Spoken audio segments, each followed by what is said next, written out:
ایک بادشاہ کی صرف ایک ہی بیٹی تھی اور وہ بہت ضدی تھی۔ ایک روز صبح کے وقت وہ ٹہلنے کے لیے باغ میں گئی تو اس نے پھولوں پر شبنم کے چمکتے ہوئے قطرے دیکھے۔ شہزادی کو شبنم کے یہ قطرے ان ہیروں سے بھی زیادہ قیمتی لگے جو اس کے گلے میں تھے۔ شہزادی سیدھی محل میں واپس آئی اور بادشاہ سے کہنے لگی، مجھے شبنم کے قطروں کا ایک تاج بنوانا ہے۔ جب تک مجھے تاج نہیں ملے گا میں نہ کچھ کھاؤں گی اور نہ کچھ پیوں گی۔ یہ کہہ کر شہزادی نے اپنا کمرہ بند کر لیا اور چادر اوڑھ کر پلنگ پر لیٹ گئی۔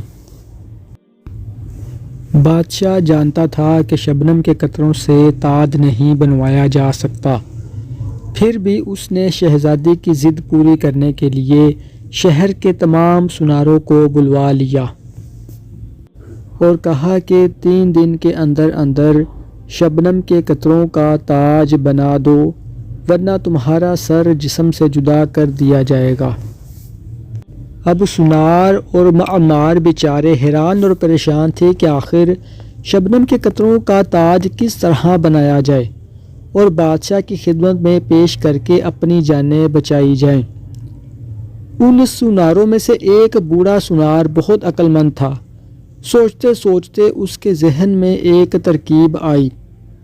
وہ دوسرے دن صبح کے وقت محل کے دروازے پر گیا اور سپاہیوں سے کہا کہ وہ شہزادی کا تاج بنانے آیا ہے، لہٰذا مجھے شہزادی کے پاس لے جاؤ، مجھے ان سے کچھ ضروری بات کرنی ہے۔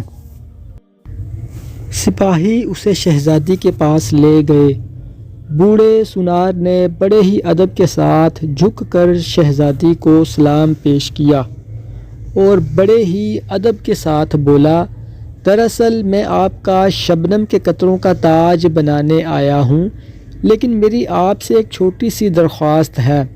شہزادی نے کہا، بولو کیا کہنا چاہتے ہو؟ سنار نے کہا، آپ باغ میں چل کر مجھے شبنم کے وہ قطرے دے دیجئے جن کا آپ محل بنوانا چاہتی ہیں۔ جو قطرے آپ مجھے پسند کر کے دیں گی میں فوراً ان کا تاج بنا دوں گا۔ چنانچہ شہزادی سنار کے ساتھ باغ میں گئی۔ پھولوں اور پتوں پر شبنم کے قطرے جگمگا رہے تھے اور بڑے پیارے لگ رہے تھے، لیکن شہزادی جس قطرے کو بھی ہاتھ لگاتی وہ پانی کی طرح اس کی انگلیوں سے بہہ جاتا۔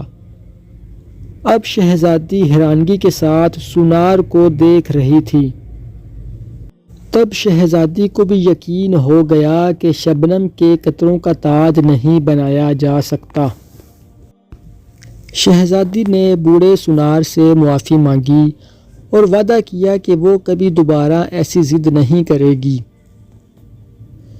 دوستو، دیکھا آپ نے کہ کیسے بوڑھے سنار نے اپنے ذہن کا استعمال کرتے ہوئے نہ صرف اپنی جان بچائی بلکہ اپنے ساتھیوں کی بھی جان بچائی۔ دراصل بعض اوقات انسان کسی ایسے مسئلے، الجھن یا مشکل میں پھنس جاتا ہے کہ بظاہر اسے اس کا کوئی حل نظر نہیں آتا۔